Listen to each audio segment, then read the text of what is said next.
जय महाराष्ट्र।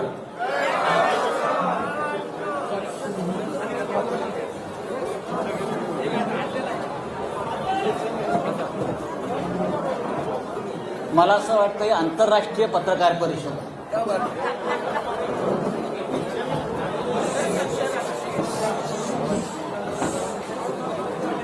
आपल्या समस्त पत्रकार बांधवांचं शिवसेना भवनात स्वागत। हिंदू हृदय सम्राट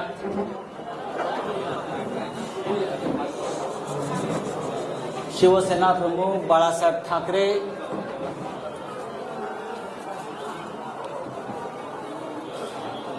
यांना वंदन करतो, अभिवादन करतो, त्यांचं स्मरण करतो, कारण या वास्तूला एक महत्त्व आहे। अनेक लढे शिवसेना प्रमुखांच्या नेतृत्वाखाली आम्ही याच वास्तूतून सुरू केले।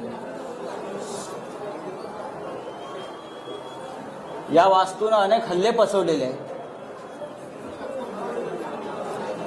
नुसते हल्ले नाही तर अतिरेकांचा हल्लाही पचवलाय।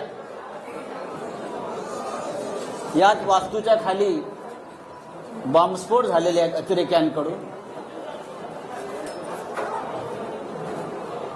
माझ्या सोबत शिवसेना प्रमुखांचे आमचे सगळ्यांचे सहकारी आहेत, ज्यांनी शिवसेना प्रमुखांबरोबर वर्षानुवर्ष काम केलं। असे सगळे दिवाकर रावते उपस्थित आहेत, खूप दिवसांनी अडसूळ आहेत आमचे। विनायक राऊत, अनिल देसाई, आदेश बांदेकर, मुंबईच्या महापौर किशोरीताई पेडणेकर, अरविंद सावंत, मंत्री उदय सामंत, अनेक म्हणजे संपूर्ण शिवसेना इकडे उपस्थित आहे। मी माननीय उद्धव ठाकरे, माननीय मुख्यमंत्री आणि शिवसेना पक्ष प्रमुख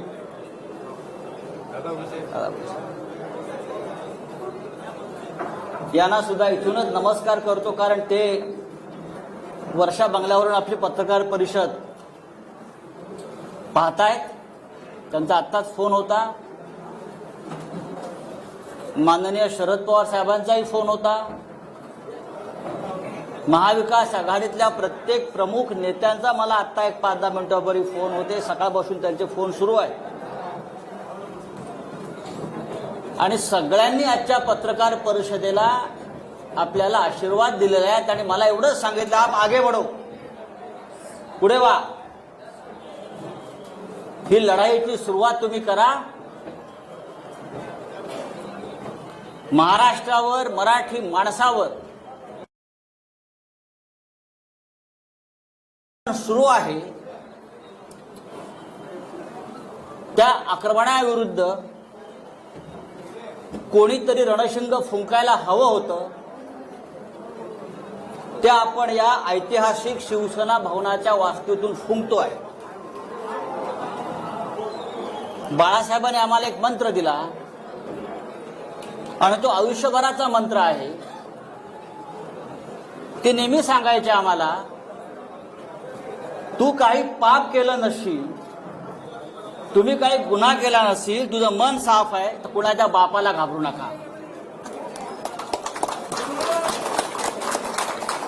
आणि आज उद्धव ठाकरे सुद्धा आपले पक्षप्रमुख याच पद्धतीनं ही शिवसेना पुढे घेऊन जात आहे। आजची पत्रकार परिषद घेण्याचं प्रयोजन यासाठीच आहे की आम्हाला संदेश द्यायचा आहे की महाराष्ट्र गांडूची अवलाद नाही।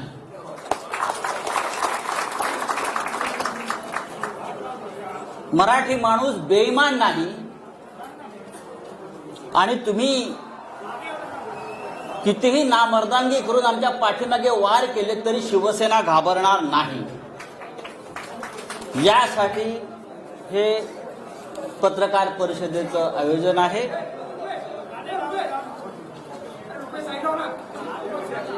गेल्या काही दिवसापासून आपण पाहताय, शिवसेना असेल, सरकार त्यांना पाडायचं आहे, घालवायचं आहे आणि त्यासाठी केंद्रीय तपास यंत्रणांचा गैरवापर सुरू आहे. खोटे आरोप, बदनाम्या, केंद्रीय तपास यंत्रणांचा दबाव. एकतर तुम्ही सरेंडर व्हा, गुडघे टेका, नाहीतर सरकार आम्ही घालवू, अशा प्रकारच्या धमक्या सतत दिल्या जात आहेत. पहा ना, भारतीय जनता पक्षाचे जे प्रमुख लोक आहेत रोज तारखा का देत आहेत? या महाराष्ट्रामध्ये 170चं बहुमत असताना 170चं बहुमत असताना भारतीय जनता पक्षाचे लोक 2 दिवसांनी एक तारीख देतात. आता 10 मार्च नंतर आता अमुक, हे तुम्ही कोणाच्या भरोशावर ह्या तारखा देताय? व्यंकय्या नायडू यांना आम्ही एक पत्र लिहिलंय, त्या पत्रापासून सुरुवात झालेली आहे. राज्यसभेचे चेअरमन व्यंकय्या नायडू, उपराष्ट्रपती यांना मी एक पत्र लिहून केंद्रीय तपास यंत्रणा महाराष्ट्रात काय करतायत आणि माझ्यासारख्या राज्यसभा सदस्याला कशा प्रकारे त्रास देऊ पाहतायत, याचं कारण इतकंच आहे की साधारण 20 दिवसापूर्वी आणि त्याच्या आधी भारतीय जनता पक्षाचे काही प्रमुख लोक मला भेटले. हा विषय दिल्लीत मी सांगितलेला आहे. भारतीय जनता पक्षाचे काही प्रमुख लोक मला भेटले, ज्यांना मी ओळखतो. 3 वेळा मला ते भेटले आणि त्यांनी मला वारंवार हे सांगण्याचा प्रयत्न केला की तुम्ही या सरकारच्या प्रवाहातून बाहेर पडा. कोणत्याही परिस्थितीमध्ये आम्हाला हे सरकार घालवायचं आहे. आमची संपूर्ण तयारी झालेली आहे. एकतर आम्ही इतर राष्ट्रपती राजवट आणू, नाहीतर काही आमदार आम्हाला आमच्या हाताशी लागतायत, त्यांना तोडून आम्ही हे सरकार बनवू. तुम्ही मध्ये पडू नका. तुम्ही आम्हाला मदत करा आमचं सरकार येण्यासाठी. मी म्हटले, कसं काय शक्य आहे? 170 आमदारांचं बहुमत तुम्ही कसं काय उद्ध्वस्त करू शकता, पायदळी तुडवू शकता? या लोकभावना. ह्याच्यावर त्यांनी मला सांगितलं, जर तुम्ही काही लोकांनी आम्हाला मदत केली नाही तर तुम्हाला केंद्रीय तपास यंत्रणा तुम्हाला टाईट करतील. हा शब्द आहे, टाईट करतील आणि फिक्स करतील. मी आता त्यांची नावं घेत नाही, पण मी भविष्यात घेईन. आणि त्या संदर्भात दिल्लीतून सगळी सिद्धता झालेली आहे, तुमच्या लोकांना टाईट करण्याचं, फिक्स करण्याचं. आणि तुम्हाला नंतर पश्चाताप होईल की तुम्ही आम्हाला का मदत केली नाही. मी म्हटलं, काय हरकत नाही, तुम्ही काही करू शकता, पण महाराष्ट्राच्या सरकारला किंवा ठाकरे सरकारला नख लागेल असं कोणतेही कृत्य आमच्या सरकारकडून होणार नाही. त्यांनी मला असंही सांगितलं, तुम्ही पाहिलं असेल की सध्या पवार कुटुंबांवर धाडी पडतायत. सध्या त्याच काळात सध्या पवार कुटुंबावर धाडी पडतायत आणि ते सुद्धा प्रकरण सोपं नाही. आम्ही त्यांना सुद्धा टाईट करतो. शरद पवार, आणि मी नंतर माहिती घेतली तर त्याच दरम्यान 1 दिवसाच्या आड दुसऱ्या दिवसापासून पवार साहेबांच्या म्हणजे पवार कुटुंबियांच्या घरावर सातत्यानं धाडी पडू लागल्या. ईडीचे लोक हे त्यांच्या घरात, त्यांच्या मुलींच्या घरात, बहिणींच्या घरामध्ये 8-8 दिवस जाऊन ठाण बांधून बसले, बाहेर पडायला तयार नव्हते. आणि तिथे सुद्धा ह्याच प्रकारच्या धमक्या त्यांना दिल्या जात होत्या. मी जेव्हा त्यांना नाही सांगितलं की तुम्ही या भानगडीत पडू नका, आम्ही प्रतिकार करू, आम्ही प्रतिकार करू, सरकार पाडण्याचा प्रयत्न झाला तर महाराष्ट्रामध्ये ठिणगी पडेल, तेव्हा त्यांनी मला असं सांगतात ते की काही होणार नाही, आम्ही केंद्रीय पोलीस बल आणून सगळ्यांना थंड करू. ईडी तर आहेच, केंद्रीय तपास यंत्रणा आहेच. आणि तिसऱ्या दिवशी ताबडतोब माझ्यावर आणि माझ्या आसपासच्या लोकांवर ईडीच्या धाडी पडायला सुरुवात झाली. तिसऱ्या दिवशी अत्यंत वाईट पद्धतीने पहाटे 4 वाजता, पहाटे 3 वाजता आणि त्याच्या आधी धाड पडण्याआधी तो मुलुंडचा जो दलाल आहे तो पत्रकार परिषद घेतो आणि सांगतो की आता संजय राऊतांना अटक होणार आहे. आता ईडीचे लोक त्यांच्या घरी पोहोचणार आहेत, या माणसाच्या घरी पोहोचणार आहेत. हा काय प्रकार?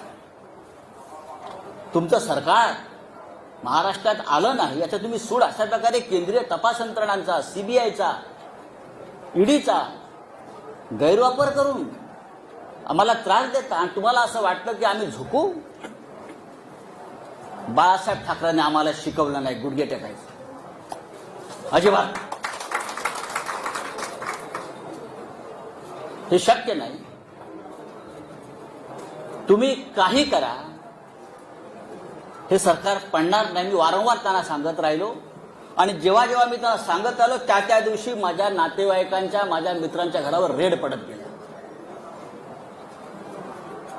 म्हणजे मला फ्रेम करण्यासाठी त्यांनी माझ्या आजूबाजूच्या लोकांना फ्रेम करण्याचा प्रयत्न केला. खोटी प्रकरण आहेत सगळी. जे जे आरोप माझ्यावर झालेले आहेत त्यातलं एकही प्रकरण खरं नाही. कोणत्याही प्रकरणात, कोणत्याही धंद्यात अशा प्रकारच्या, मुळात मराठी माणसाला धंदा करून असं यांना वाटतं म्हणून ते आपल्याला टाईट करतात. माझी मुलं असतील, माझे नातेवाईक असतील, माझा मित्र परिवार असेल, प्रत्येकाला बदनाम करायचं, खोट्या नावाने फोन करायचं. आत्ता तुमच्याकडे ईडी पोहोचत आहे, मुलांना फोन करायचा, उद्या सकाळी 4 वाजता ईडी आणि सीबीआय तुमच्या घरी येत आहे, उद्या सकाळी तुमच्या वडिलांना अटक करून घेऊन जातील. इतकं निर्घृण पद्धतीनं राजकारण या महाराष्ट्रामध्ये कधी झालं नव्हतं. हे भारतीय जनता पक्षानं नालायकपणा सुरू केला या महाराष्ट्रामध्ये. गेल्या काही वर्षापासून आपण पाहतोय, वर्षभरापासून शिवसेना आणि उद्धव ठाकरे यांच्यावरती हल्ले सुरू आहेत. खोटे काय? एक एक प्रकरण मी तुम्हाला आता सांगतो सत्य काय. आतापर्यंत शिवसेनेकडून आपण कधी उत्तर दिलं नव्हतं. आता उद्धवजींनी मला सांगितलंय, आधी लोकांसमोर वस्तुस्थिती येऊ द्या, सत्य येऊ द्या, आणि मग आपण बघू काय करायचं. खरं म्हणजे ही आजची पत्रकार परिषद ही ईडीच्या कार्यालयासमोर घेण्याची आमची योजना होती. पण नंतर आमची चर्चा झाली की सुरुवात इथून करू आणि अंत तिकडे करू. पाहू महाराष्ट्रात कोण राहता येते, तुम्ही राहताय की आम्ही राहतो. हा महाराष्ट्र आमच्या बापाचा आहे.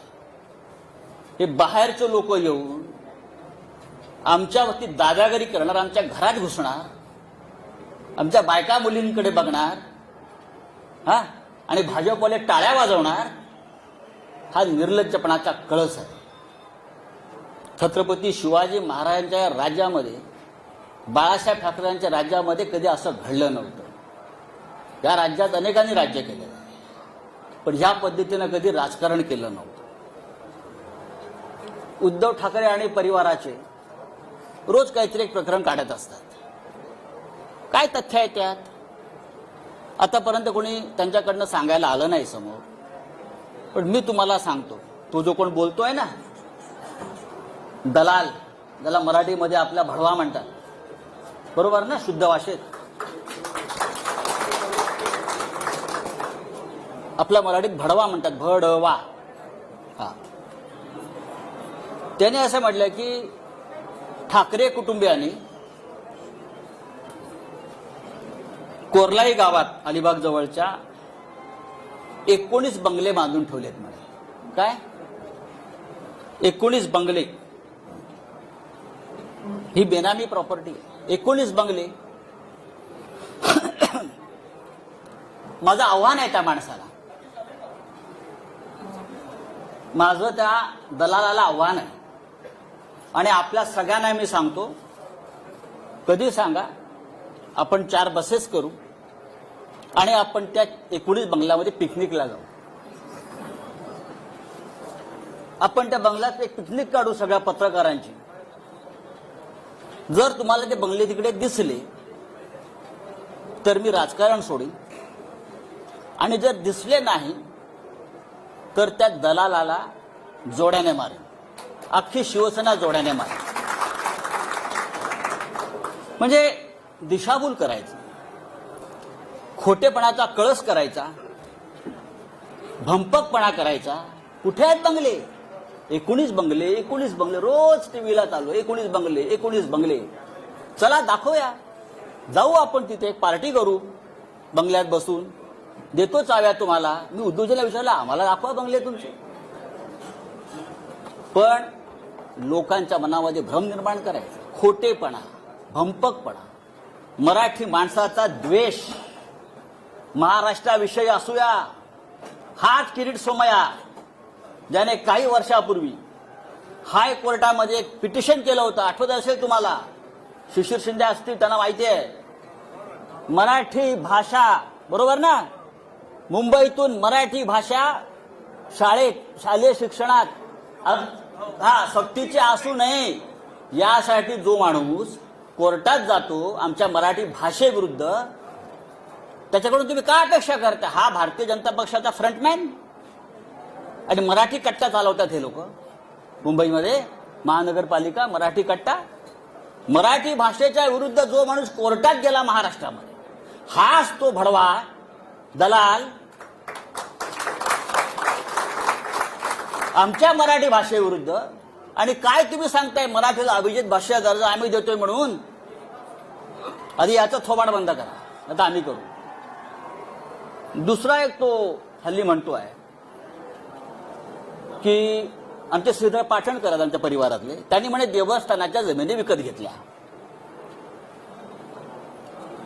कर्जतला. मी स्वतः माहिती घेतली, मी काय पाटणकरांशी बोललो नाही, पण मी स्वतः माहिती घेतली त्या संदर्भात काय आहे. माझं त्याला आव्हान आहे हा आरोप करणारा. पाटणकरांनी देवस्थानाची जमीन कुठे आणि कशी विकत घेतली तुम्ही दाखवा. जी काय जमीन तुम्ही दाखवताय ही जमीन त्यांनी, म्हणजे हे बापरे, आणि याच्याकडून त्याच्याकडे, त्याच्याकडून ह्याच्याकडे, त्याच्याकडून ह्याच्याकडे, त्याच्याकडून ह्याच्याकडे, असे मध्ये 12 लोक आहेत. आणि 12व्या माणसाकडून पाटणकरांनी खरेदी केली. त्यांचा आणि देवस्थानाचा काही संबंध नाही. 2014 साली ही जमीन त्यांनी सलीम बिलाखियाकडून घेतलेली आहे. बिलाखियानी अविनाश कडूकडून घेतलेली आहे. अविनाश कडूंनी अर्जुन गुरवकडून घेतलेली आहे. अर्जुन गुरवनी विठ्ठल गुरवकडून घेतलेली आहे. अशी एक मोठी अशी काय ती त्याच्यामध्ये नाव आहे. देवस्थानाकडून जमिनी आम्ही खरेदी केल्या. काय कशा करता? संजय राऊत आमचे आनंदराव अडसूळ ते वारंवार सांगतायत की मी निर्दोष आहे, माझ्यावरती खोटे आरोप आणि हे फ्रेम केलेले आहेत, तरी त्यांच्या विरोधामध्ये बोलत राहायचं, त्यांची बदनामी करत राहायचं. आनंद अडसूळ आमचे, भावना गवळी, रवींद्र वायकर, अनिल परब आणि सगळं झालं होतं मग माझ्याकडे. कारण मी म्हटलं सरकार पडू देणार नाही, प्राण जाय पर वचन न जाय. तेव्हा माझ्या मागे लागले. त्यांनी केलेला प्रत्येक आरोप हा खोटा आहे. माझ्या आयुष्यामध्ये मी कधी चुकीचं काम केलं नाही. आज सकाळीच मला कळलं की माझ्या बँकेत ईडीचे लोक गेले आहेत. माझ्या बँकेत सारस्वत बँक, स्टेट बँक, मला तो फोन आला की ईडीचे लोक आले. काय म्हणून? तुमचे 20 वर्षाचे म्हणे बँकेचे स्टेटमेंट्स घेऊन गेले. 20 वर्षाचे. बोलो ठीक आहे, घेऊन जाऊ द्या.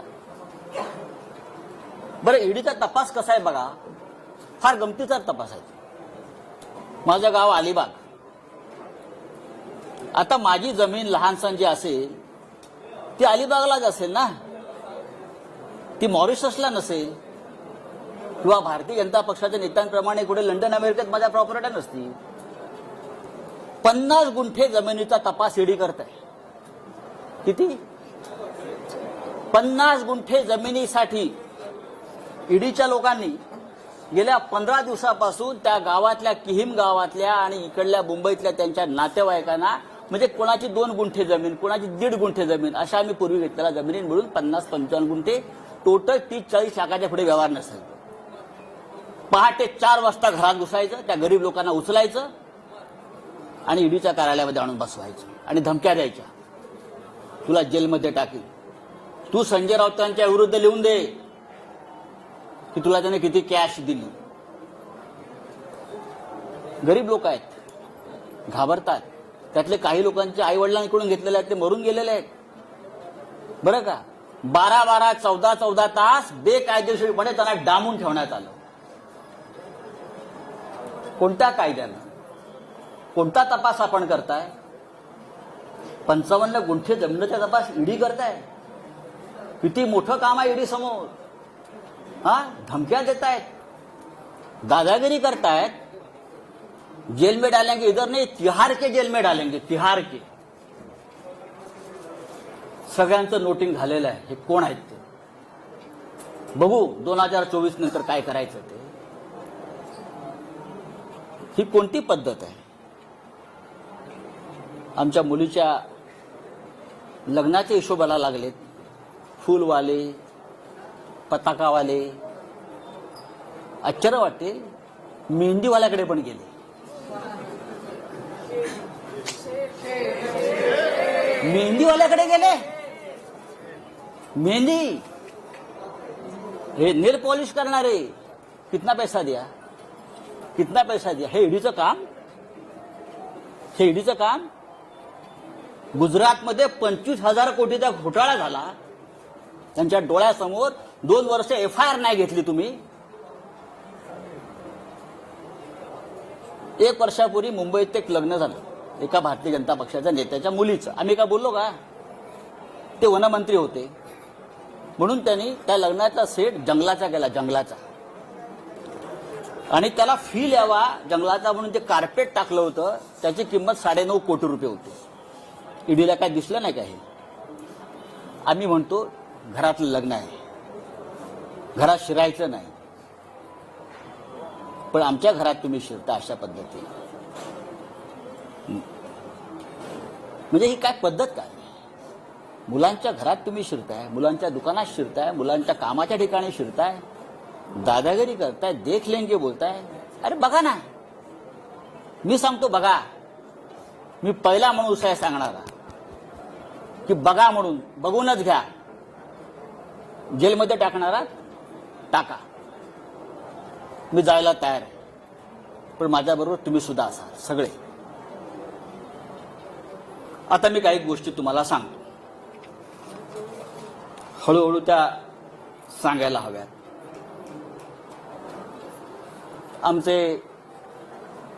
मला कोणतरी म्हटलं की तुम्ही जे कपडे शिवले तिथे पण जेडीवाला गेले होते म्हटलं, लग्नाचे कपडे शिवले. मुलुंडला टेलर आहे आमचा एक, तिथे गेले होते, किती कपडे शिवले म्हटलं. म्हणजे ईडी हा काय प्रकार आहे हे तुम्हाला कळलं पाहिजे म्हणून तुम्हाला मी सांगतो. मैंने जहां कपड़ा सिलाया ना मुलुंड में, वो टेलर के पास भी ईडी के लोग आए थे. क्या क्या सिलाया, कितने सिलाया, कितना बिल दिया, कितने सूट सिलाया. अब सिर्फ जूते वाले के पास जाना बाकी. हाँ, जाने दो कहां जाना चाहिए, लेकिन टक्कर शिवसेना से आप ध्यान में रखिए.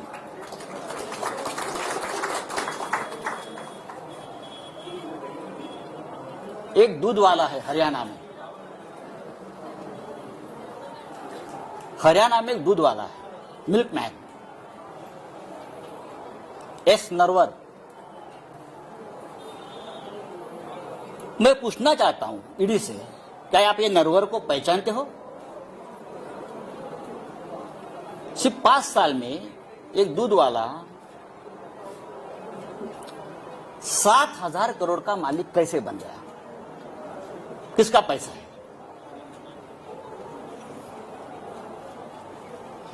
7,000 करोड़ का मालिक कैसे बन गया? जब से महाराष्ट्र में बीजेपी की सरकार आ गई तब से उसका महाराष्ट्र में आना जाना शुरू हो गया. बीजेपी के नेता मुख्यमंत्री के घर में उनका तो खुला आना जाना रहता था. उसके बाद उसकी प्रॉपर्टी बढ़ने लगी. किसका पैसा उसके पास है? किसने किया मनी लॉन्ड्रिंग? मैं ये मनी लॉन्ड्रिंग की जो केसेस है नरवर की और सब की, आप बीजेपी के नेताओं की यहां की, जल्दी में दे रहा हूं,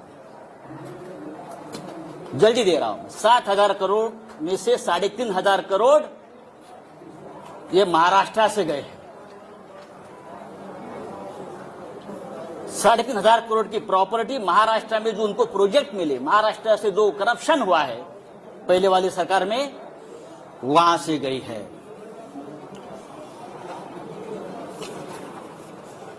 महाराष्ट्र में सबसे बड़ा घोटाला जो है फडणवीस सरकार के काल में, बहुत हो गए, लेकिन सबसे बड़ा घोटाला हुआ है महा आईटी में। 25,000 करोड़ का घोटाला है। 25,000। कौन है अमोल काळे? कहां छुपाया उसको बताइए। Who is Amol Kale? Who is Vijay Dhavangale? सबके अकाउंट्स, सबके लिंक्स, सबके मनी ट्रांजैक्शंस, सबके किसके साथ जुड़े हैं, बिना टेंडर किसको कॉन्ट्रैक्ट मिले हैं, पैसा कहां कहां गया है। 2 दिन में जाएगा ईओडब्ल्यू के पास, फिर जाएगा ईडी के पास। 5,000 करोड़ का तो हिसाब मेरे पास आया है। 5,000 करोड़ का हिसाब मेरे पास आया है, वो जाएगा। हमारी 1 गुंठा जमीन आप निकाल दो, हमारे कितने बंगले, 19 बंगले निकाल रहे हो जो नहीं है जमीन पर। हाँ, मैं सेंटर ही हूं, आप मुझे नहीं बदल सकते। आप मुझे बताइए, ईडी के पास काम नहीं है क्या? जो हमारे जैसे मिडिल क्लास लोग जो है महाराष्ट्र में, उनके पीछे पड़े हो। पढ़ना है तो पढ़ लीजिए, लेकिन आपने गलत आदमी से पंगा लिया है। आपने शिवसेना से पंगा लिया है, आपने महाराष्ट्र से पंगा लिया है। मैं इतना आपको बताना चाहता हूं। अब मैं वापस आता हूं, परत आता मी येतो। तुमचे प्रिय जे रोज असतात ना ततपप करत, त्यांनी म्हणे पीएमसी बँक घोटाळा काढला। पीएमसी बँक घोटाळा, दुसरे काढलंय पत्राचाळ। आणि पीएमसी बँक घोटाळा, पत्राचाळीशी त्यांनी आमचा सगळ्यांचा संबंध लावला। माझं तिथे बँकेत कधी खातं नाही, मला ती बँक कुठे माहित नाही। पत्राचाळ मी अद्याप बघितलेली नाही। ठीक आहे, माझ्या आसपासचे मित्रपरिवार त्या व्यवसायात कुठे असतील मला माहित नाही, असू शकतात माझे। आणि मी कधीही ज्यांची नावं घेतली आहेत ते सगळे माझे मित्र आहेत, मी कधी टाळणार नाही। मी पळपुटा नाही, माझे मित्र आहेत ते, आणि माझे मित्र आहेत म्हणून त्यांना फ्रेम केलेलं आहे, पण मला माहिती आहे, मला त्रास देण्यासाठी। आता हे जे कोणी आहेत तुमचे दलाल, भडवे ज्याला आपण मगाशी म्हणत होतो, ते वारंवार जे सांगतायत की पीएमसी बँक घोटाळ्यातले पैसे हे वापरतायत, आले आहेत। राकेश वाधवान, मला वाटतं नाव त्यांचं, राकेश वाधवान हे पीएमसी बँक घोटाळ्यातला एक असा आरोपी आहे। तो बिल्डर आहे मोठा, तो होता। बरंच काय काय सांगतात। आमचे सगळ्यांशी त्याचे संबंध आहेत आणि पीएमसी बँक घोटाळ्यातले पैसे आम्ही वापरतो आहोत। आता फार एक महत्वाची गोष्ट मी तुम्हाला सांगतो। राकेश वाधवानला त्या काळात कोण ओळखत नव्हतं, सगळेच ओळखत होते। राकेश वाधवानच्या खात्यातून बीजेपीच्या अकाउंटला 20 कोटी रुपये गेलेले आहेत पक्षनिधी म्हणून। बीजेपीच्या अकाउंटला 20 कोटी ऑफिशियली गेले आहेत राकेश वाधवानचं, हे सगळ्यांना माहिती आहे। पण आता हे जे महाशय बोलतात आमच्यावर कि राकेश वाधवान, पीएमसी बैंक घोटाला, भ्रष्टाचार, ईडी वाले सुनो, अगर ईडी वाले कहा सुनते होगे आज मेरी बात उनको सुननी पड़ेगी आज। ईडी और सीबीआई, ईओडब्ल्यू, प्रधानमंत्री और गृह मंत्री आज मेरा ये जो स्पीच है वहां बैठकर सुन रहे, मुझे मालूम है। ये जो है अभी किरीट सोमैया ना, क्या उसका नाम, हाँ, वो बोलता है कि राकेश वाधवान एक भयंकर मानुस है, उसने भ्रष्टाचार किया है, पीएमसी बैंक घोटाला किया है। लोगों का पैसा डुबाया है। अब मैं पूछना चाहता हूं भाई, ये निकॉन इंफ्रा कंस्ट्रक्शन कंपनी किसकी है? निकॉन इंफ्रा कंस्ट्रक्शन कंपनी किसकी है? ये कंपनी किरीट सोमैया की है, उसका फैमिली की है, नील किरीट सोमैया की है, और वो राकेश वाधवान का पार्टनर है।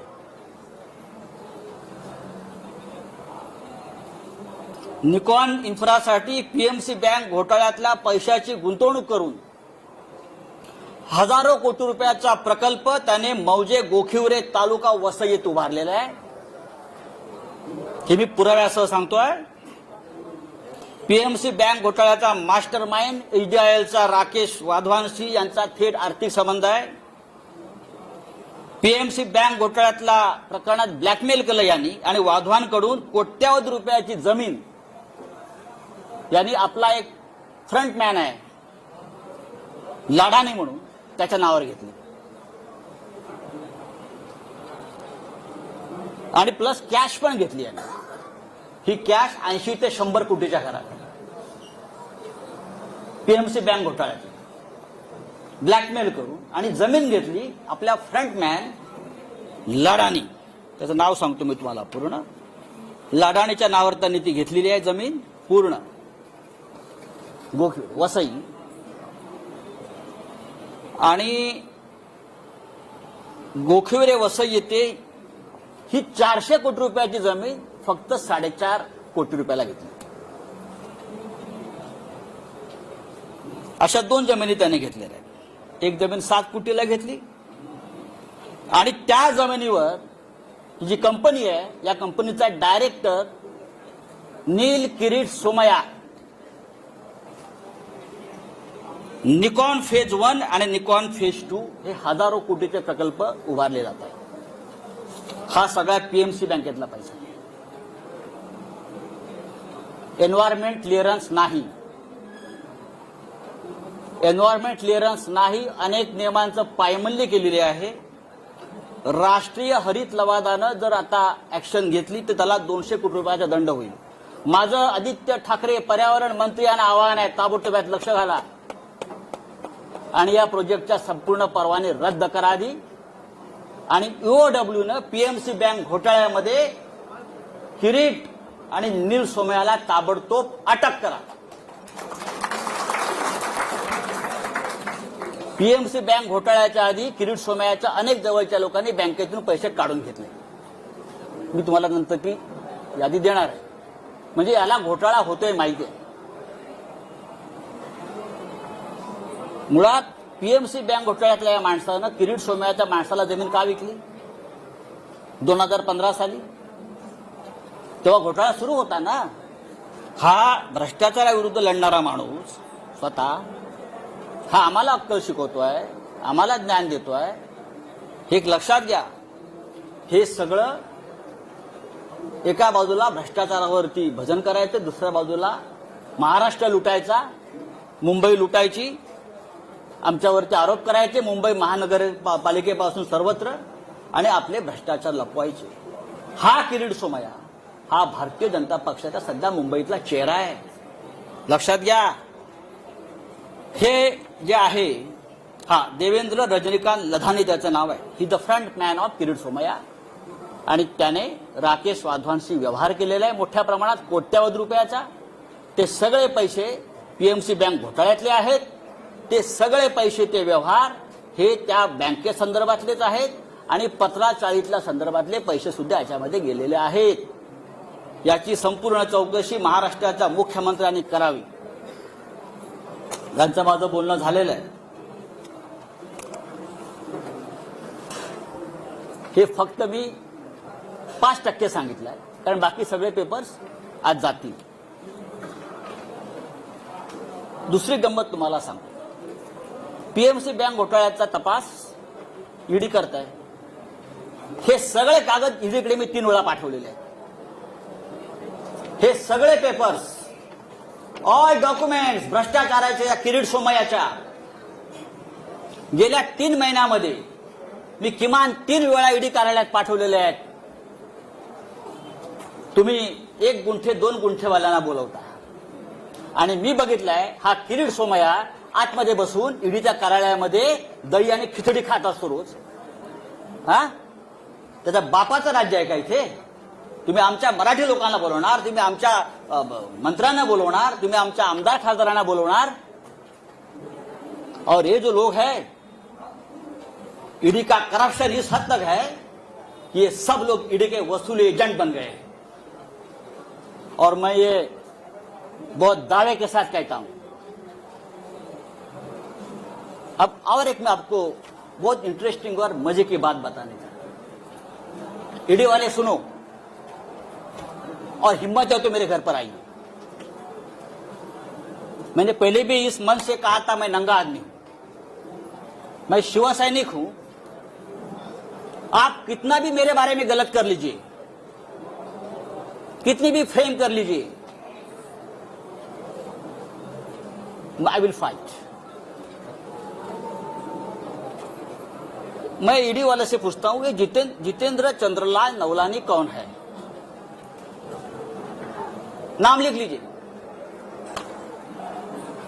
जितेंद्र चंद्रलाल नवलानी.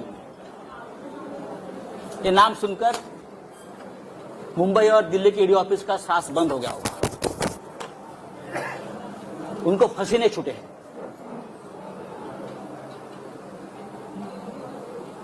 चार महीने से मुंबई के जो बिल्डर्स है बड़े बड़े, उनसे वसूली चल रही है ईडी के नाम पर. मुंबई के 70 बिल्डर, प्रतिष्ठित बिल्डर, उनसे ईडी के नाम पर जो वसूली हो रही है उसको ईडी को भी पता है, कुछ अधिकारियों को पता है. ये कौन है, ये किसके लोग हैं, सब डेटा मेरे पास है. और मैं सबसे पहले प्रधानमंत्री मोदी जी को इस बारे में, जैसे वेंकैया जी को लिखा है, मैं मोदी जी को लिखूंगा, मैं अमित शाह जी को लिखूंगा. बाद में जानकारी यही जगह से आपको दूंगा. जितेंद्र नवलानी, फरीद शमा, रोमी और फिरोज शमा, ये 4 किसके एजेंट हैं? मुंबई के 60 बिल्डरों से लोगों ने लगभग 300 करोड़ रुपए जमा किए हैं. कहां हो गया उसका मनी लॉन्ड्रिंग, मैं आपको बता दूंगा जल्दी. उसमें कितने ईडी के अफसर शामिल हैं, कहां बैठते हैं, कहां खाते हैं, कहां पीते हैं और क्या अय्याशी करते हैं, ये मैं देश को बताऊंगा. चाहे आप मुझे गोली मारो, आप मुझे जेल में डालो, आप कुछ भी करें, मैं आपसे डरने वाला नहीं हूं. आप करिए, आपको जो करना है करिए. अब जो बात मैंने आपसे कही है, ये आप बात समझ लीजिए. महाराष्ट्र को बदनाम करना की एक बहुत बड़ा साजिश है. महाराष्ट्र, बंगाल और झारखंड, ये 3 राज्यों की सरकार गिराने की साजिश चल रही है और ईडी और सीबीआई का हथियार बना रहे हैं. हमारे जैसे लोग जो पार्टी के लिए अपनी जान देने को तैयार है, हमारे जैसे लोग, हम सबको तकलीफ देंगे, धमकाएंगे, डराएंगे. लेकिन भाई, आपने हमारा डीएनए अभी तक देखा नहीं है क्या है. ऐसी कोई जेल बनी नहीं है कि मुझे 2 साल तक जेल में रखे. हमने बहुत देखा है जिंदगी. आइए. अरे बच्चों को धमकाते हैं लोग, ईडी वाले छोटे छोटे बच्चों को धमकाते हैं. 80 साल के एक बुढ़े को पकड़ कर लेके गए अलीबाग से, 80 इयर्स ओल्ड हार्ट पेशेंट. वो रो रहा था कि मुझे अब याद नहीं है भाई, इतने साल का एक ट्रांजैक्शन है, मुझे कैसे याद होगा, 2-4 लाख का ट्रांजैक्शन है. तू यहां ही मरेगा, तू घर में नहीं जाएगा. इस प्रकार से ईडी के अधिकारी ने उसको धमकाया. अमित शाह, मोदी जी से मेरा ये निवेदन है, क्या यही आपकी डेमोक्रेसी है? आप इमरजेंसी के बारे में बड़े बड़े भाषण देते हो, आक्रोश करते हो, और ये आपकी एजेंसी. अरे हमसे लड़ो ना. जिस दिन मेरे रिलेटिव्स के ऊपर, मेरे दोस्तों के ऊपर रेड्स हो रही थी और इनोसेंट लोगों को पकड़कर लेके जा रहे थे। उस रात को मैंने अमित शाह जी को फोन किया था। उस रात को मैंने अमित शाह जी को फोन किया था। मैंने कहा कि अमित शाह जी, मैं आपका बहुत रिस्पेक्ट करता हूं, आप बड़े नेता है, आप देश के गृह मंत्री है, लेकिन ये जो चल रहा है ये ठीक नहीं है। अगर आपकी मुझसे दुश्मनी है तो आप मुझे अरेस्ट करिए, मैं तैयार हूं, आप मुझे टॉर्चर कीजिए, लेकिन आप मेरे नजदीकी, मेरे दोस्त, मेरे रिलेटिव्स, मेरे बच्चे, आप उनको क्यों टॉर्चर कर रहे हो आपकी एजेंसी? मैंने कहा उनको, और भी मैंने लोगों से बात की। ये शिवसेना भवन है, बाला साहब ठाकरे जी से हमने हमेशा प्रेरणा ली है। ये महाराष्ट्र है, ये छत्रपति शिवाजी का महाराष्ट्र है। मैं इतना ही कहूंगा, आप करिए कुछ भी, हम झुकेंगे नहीं, हम डरेंगे नहीं, हम झुकेंगे नहीं, लेकिन आपको झुकाएंगे हम। किसी भी हालत में महाराष्ट्र में ठाकरे सरकार रहेगी और 2024 में भी देश में परिवर्तन होगा। तभी डराने वाले, धमकाने वाले कहां होंगे, इतना मैं कहूंगा। जो मुझे बात कहनी थी मैंने कह दी है। मुझे लगता है नो क्वेश्चन आंसर्स, ये काफी है। और ये बात अब तक, ये कहानी पूरी नहीं हुई है, ये ट्रेलर है। आने वाले समय में कुछ वीडियो, कुछ क्लिप्स और डॉक्यूमेंट्स लेकर मैं सामने आ जाऊंगा। मैं देखता हूं कौन क्या करता है। आप दिल्ली में, कुछ लोग गए, दिल्ली में जाओ, नहीं तो जो बाइडेन के पास जाओ, मुझे कोई फर्क नहीं पड़ता है। मैं शिवसैनिक हूं, मेरी जिंदगी संघर्ष में गई है।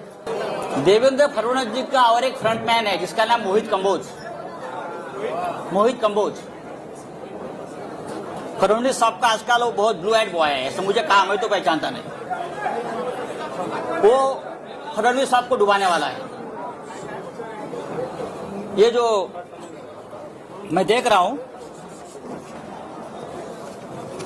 मैं थोड़ा सा बाकी है। ये जो पत्राचाल वाला इशू निकाला है ना, ये पत्राचाल की जमीन खरीदने वाला मोहित कंबोज है। सबसे बड़ा घोटाला, और उसमें भी पीएमसी बैंक का पैसा लगा है।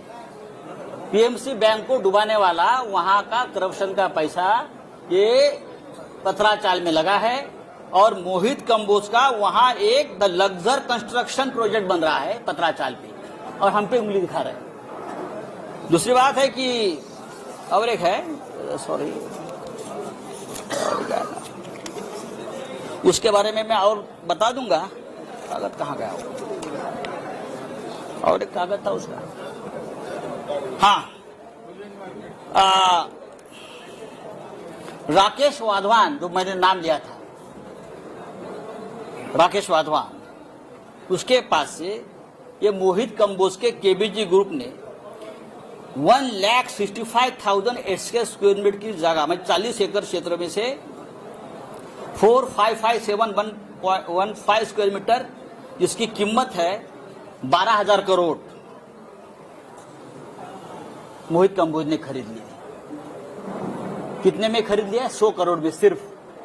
कैसे? किसका पैसा है? और लोग बोलते हैं ये हमारे फडणवीस साहब का ब्लू आइड बॉय है, ब्लू आइड बॉय है। ये Kamboj bio farming private limited, KBG ventures, आयरमैन real estate, Tirth experience private limited, KBG hotels, शिवाबी hotel, silver stick film company, Kal Bhairav ventures, नैप्स media solutions, PM reality, Kal Bhairav, उसमें किसका पैसा कहां से आया है, फडणवीस साहब, सिर्फ आपको ही मालूम है। धन्यवाद।